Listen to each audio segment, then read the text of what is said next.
বেশি যাচ্ছে।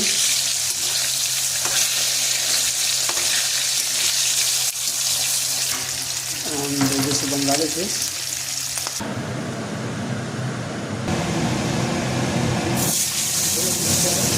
ये लाल করে আলু ভাজা, মাছের আলু ये মাছের ঝোল, বাঙালি ঝোল। আলুটাকে লাল করে ভেজে নেব।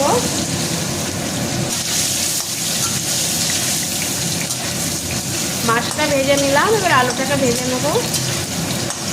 একটা টমেটো, এক টুকরো আদা, 4-5টা রসুন का কোলা, আর 3-4টা মির্চি। আলুটা লাল হয়ে গেছে, আলুটাকে এবার তুলে নেব। আর যেটা আদা রসুন পেঁয়াজের পেস্টটা বানিয়ে রেখেছি